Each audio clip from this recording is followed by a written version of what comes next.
Hello, everyone. The blockchain blueprint. Joining me today is Filipe Castro, who is the co-founder and CIO of UTrust, who are the world's first cryptocurrency payment platform to offer buyer protection in crypto to cash settlements for merchants. So, Filipe, thank you for joining me today. My pleasure. My pleasure. So, if you just want to give a few words of what UTrust is all about and how you formed and a bit of background about yourself. Absolutely. So let me start with UTrust.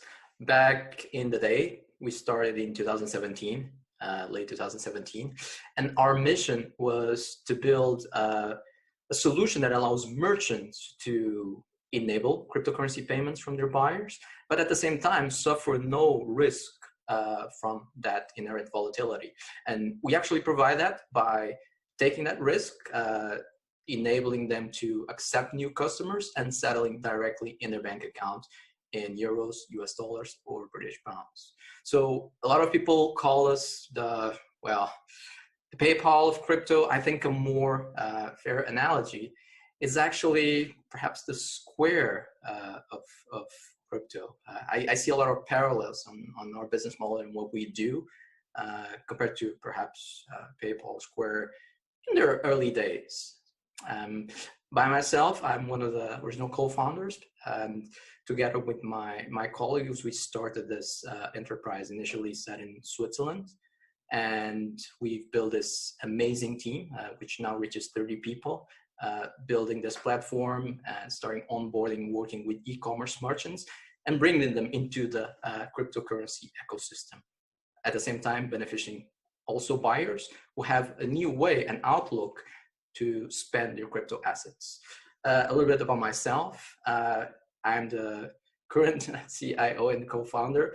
I actually have quite a diverse background, I would say. I started initially in technology. I have a computer science degree and also MBA in economics from CIBS, China Europe International Business School.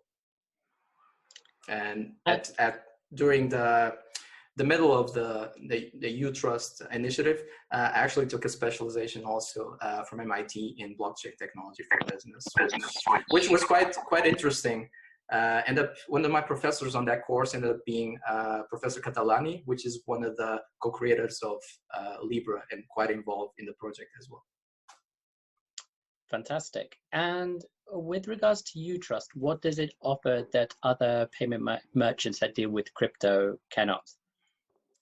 That's a great question. So our main competitive advantage towards merchants, what we provide as a value proposition, is a way from them to accept cryptocurrency, but without actually touching any of that cryptocurrency. Now, we're talking about a merchant profile, which is usually very conservative. They have quite a long tail in terms of integration. So we're talking about quite a conservative industry that usually doesn't dwell in cutting edge payment technology such as this unless they have a really competitive or an edge that they should take advantage of. So what we provide is a way for them to essentially grow in a whole segment of cryptocurrency users who wish to engage in pay and use their crypto assets to do this payment, but at the same time, provide them a way to de-risk and integrating systems for this integration to work business as usual. So they don't handle the cryptocurrency themselves, which, by the way, most of them don't want to do that at all. I think there's a common perception, especially from our community, as merchants, they have all the advantages in using cryptocurrencies, and they do. But at the same time, those businesses are quite traditional, especially their CFOs and accounting team, and they absolutely don't want the risk. The same way they use different payment providers, they don't do it in-house. They look towards specialists, technology companies that provide a great service in the traditional fiat realm. And we aim to do exactly that on a different set of rails. Now, we do have competitors in this industry, but we believe our value proposition and user interface, our community relationships is much stronger. Our DNA is quite different, is oriented towards the user and the user experience. we match or are better in terms of rates. And we believe we have a much wider market to grow in Europe and elsewhere.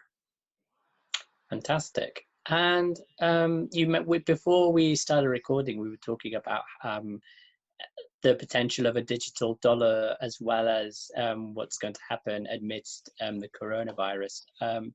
It's obviously bringing down and destabilizing world economies. So I just wanted to know what your thoughts were on this and where UTrust fits in as well. That's a quite an amazing perspective. And yes, I believe that there will be a digital dollar. Actually, even before coronavirus hit, there were plans. There was an initiative from the US government to do this. During the pandemic or the crisis, initially there was a bill that actually tried to speed up the development of the digital dollar that ended up not passing specifically. But I do think the momentum is here, and the US will launch the digital dollar. Now, if you look at the reasons why, if you look at China, China is already testing their DCEP, their state-backed digital currency. They're selecting several provinces, working with established institutions in China and merchants as well, there to pilot their solution. And I think others will follow. I think the US will follow their lead. I think the European Union will do the same.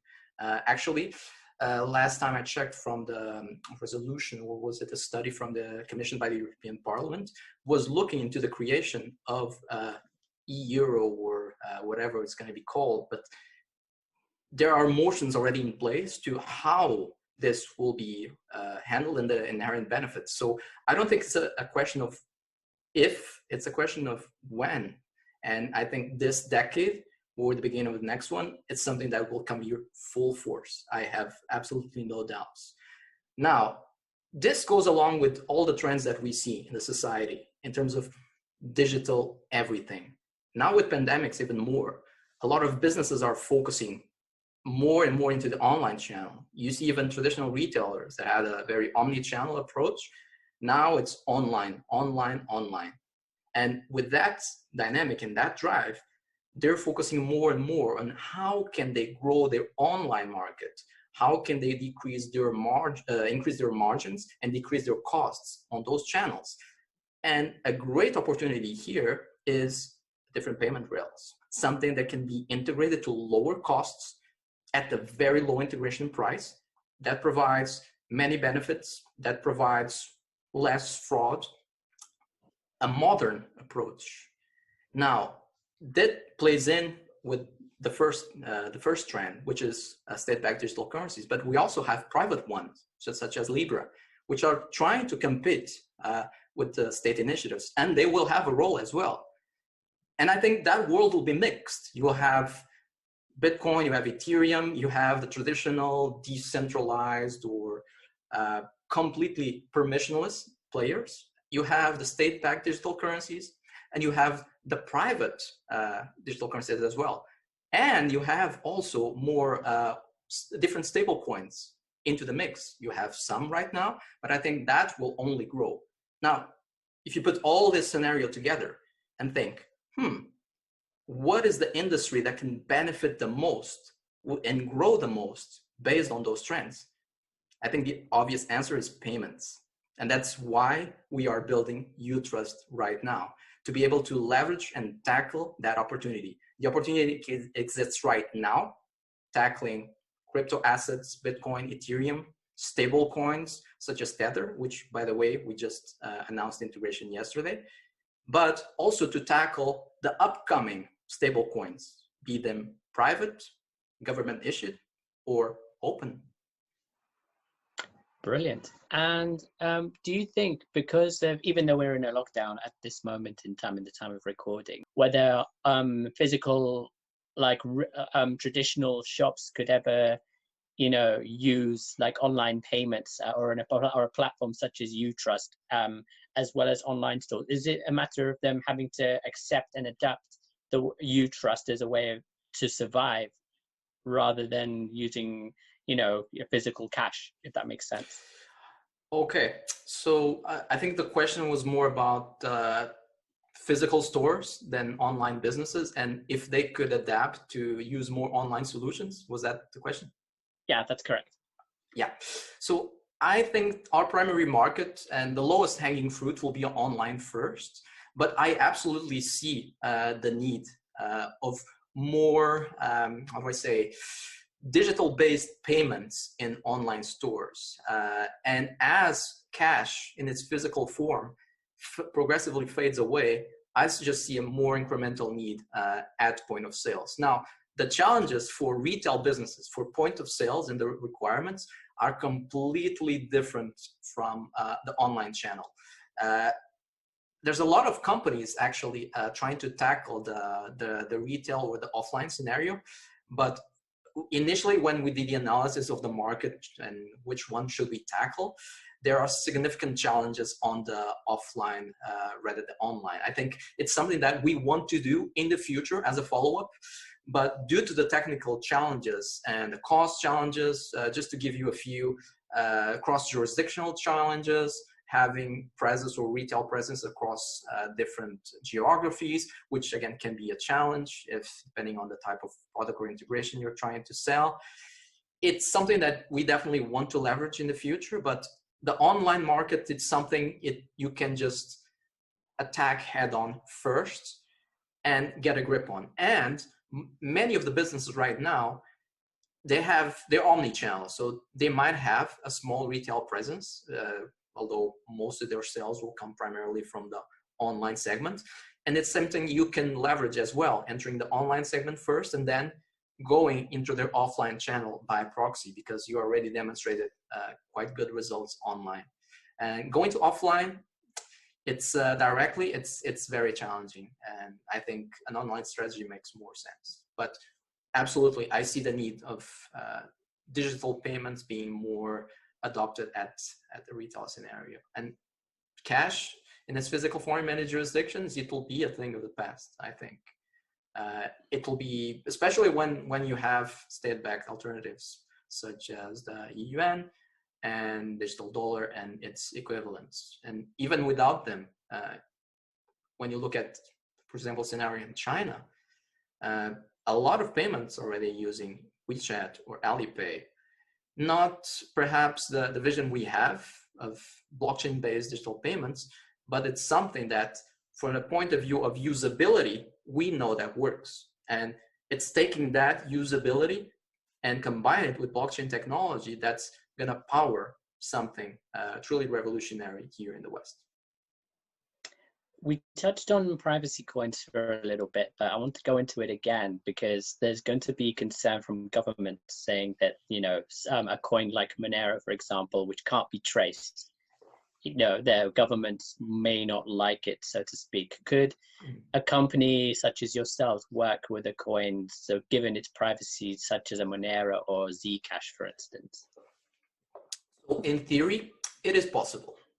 And let me tell you the specific details. So of course, this is an ongoing conversation. It has to do with how regulators in different countries approach privacy coins. Some of them might consider or do consider that privacy coins are akin to cash, to physical cash, which shares a lot of the properties of privacy coins. It's quasi untraceable, although high denomination bills and high denomination payments can be traced in the real world. So nothing is completely anonymous ever. Even privacy coins with a substantial amount of work, you can trace it.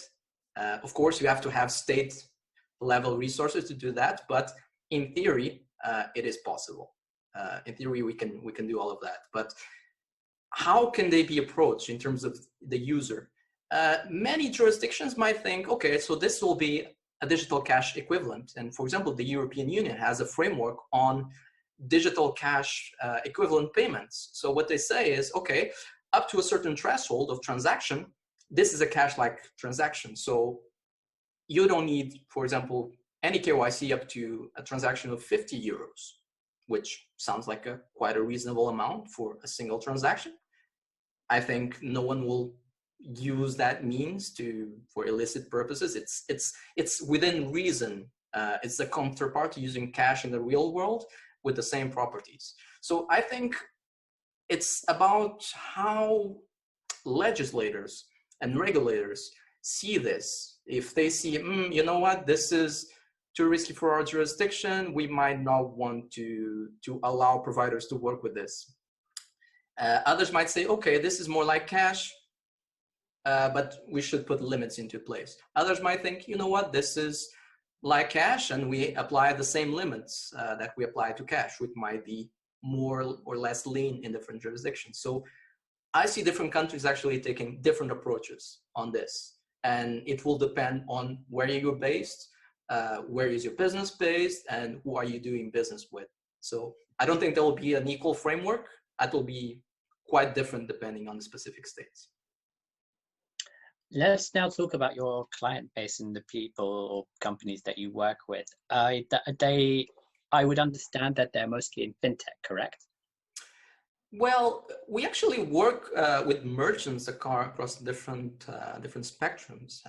We actually, our first merchant was Benfica in the sports team, so it was quite a non-fintech, I would say. We work with traditional retailers, dealing with electronics, gaming, online casino. So it's quite a myriad of sectors, travel. So it's not just one specific industry, but I think we need to be approachable to different segments and different industries which share the same core need. It's about that. We absolutely love to work with fintech partners. We always need partners at every levels, but those are quite different from the customers that we engage, which are more retail merchants in the online or e-commerce scenario. Okay, I want to talk a bit more about Benfica, because are they the Europe's? Am I to understand that they were Europe's first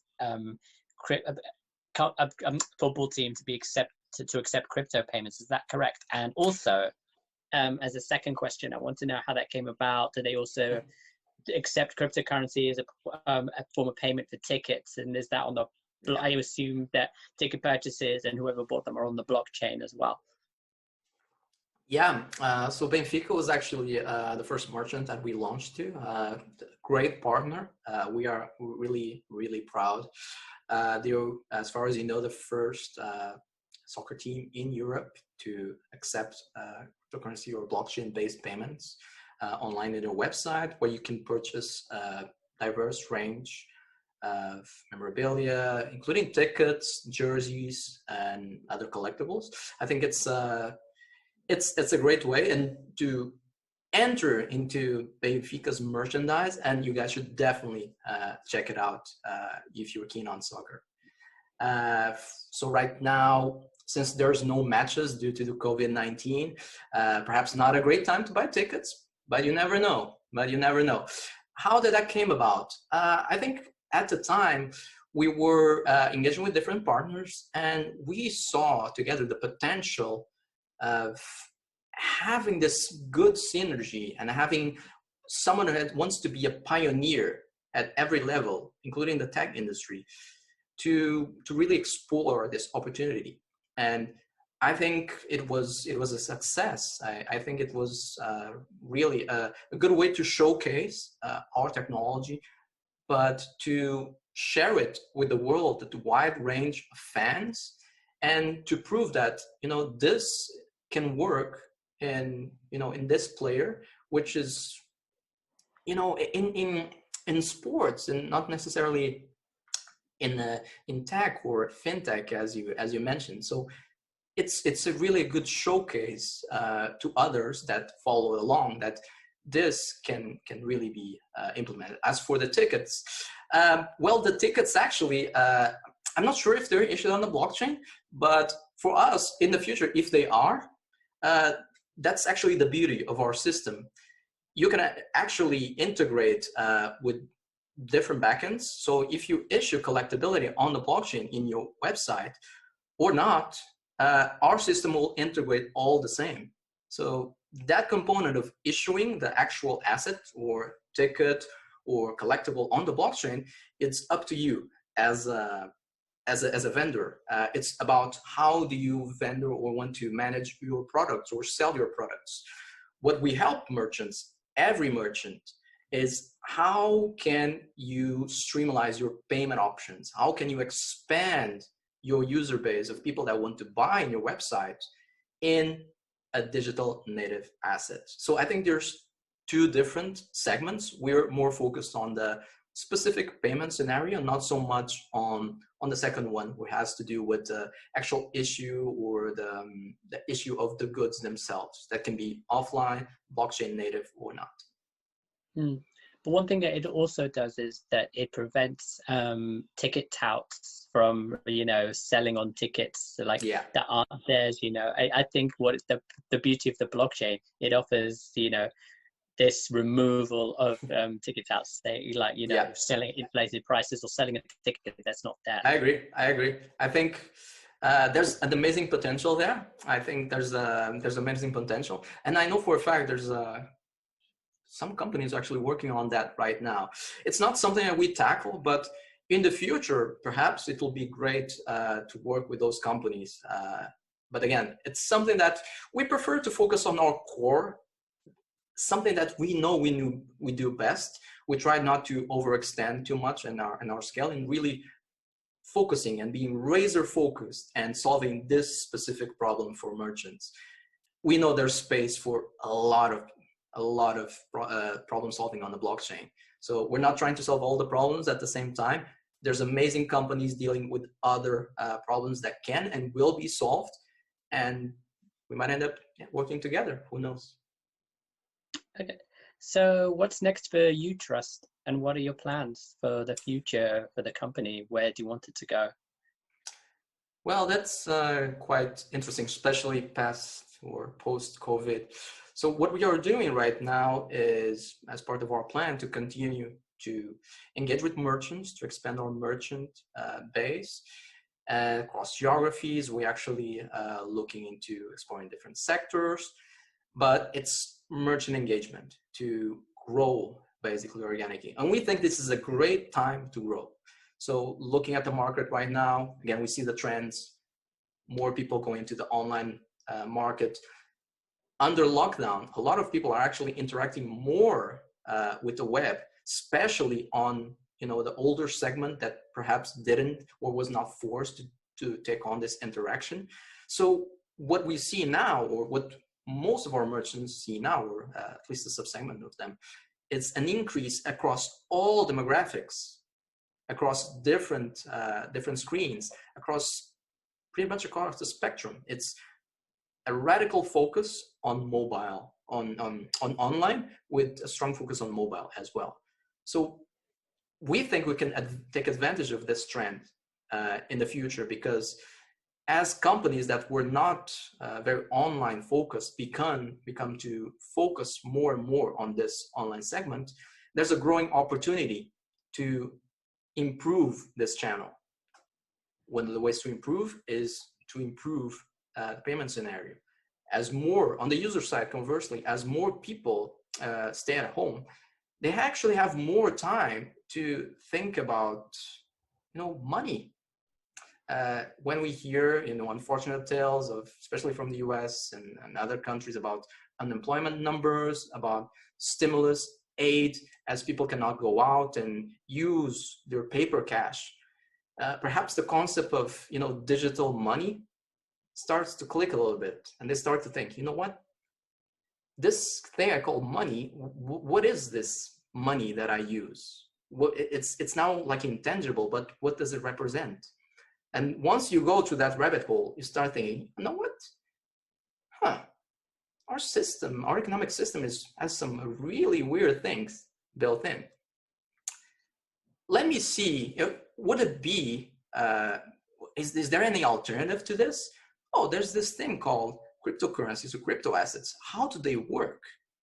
So let me do research into that, because I have time. I'm at home, or I have more free time, and I'm forced into this environment. So I think a lot of people will actually explore that more and more because of the pressure. And I think that will help in the cross adoption in this ecosystem. across the spectrum, not only for online merchants, but also in the crypto community. Great. So to wrap this up, is there anything else you'd like to add that you might not have been offered the opportunity if I've not asked you? Well, so many things. Well, I think, I would say that if you guys want to know more about UTrust or what we do, either as a merchant or as a user, check us out at UTrust.com. Always great to have more people entering this ecosystem with understanding a bit more of what we do and what we can provide to businesses. As users, if you're not into cryptocurrencies, or if you've never been interested, or if you've just heard about it and don't know what this Bitcoin thing is, well, this is a great time to enter the ecosystem. Not talking about one coin specifically, talking about the general ecosystem. Either you're a developer and you're interested in, exploring this as a new career path. You're an entrepreneur looking to launch your new business, and fintech and blockchain have some really amazing problems, and maybe you can help solve some of the pain points associated with that. Maybe you're just curious. I think this whole ecosystem is in need of people like you, and yeah, we need you. We need you to increase our collective knowledge and to contribute in any way you can. Fantastic. All right, Filipe, thank you so much. And if people once again want to reach out to you, what's the best way they can do that? I think if people want to reach out, you can start by checking out our website at utrust.com. You also have in the website links to our Medium, where you can get the latest updates and showcases. You can also find us on Telegram. The links are on our website as well. And of course, you can also find us on LinkedIn and Facebook, traditional social channels. Fantastic. I'll put all that in the description below. And I would encourage everyone in particular to visit their Medium and also their Telegram page. It's a very, very lively community where people are on hand to help you out with any queries you have as well. So get on that. Yeah. Anyway, thanks once again for your time, Filipe. Given the circumstances of the world we're in, but yeah, once again, thank you very much. It was my pleasure. Thank you for having me. Thank you.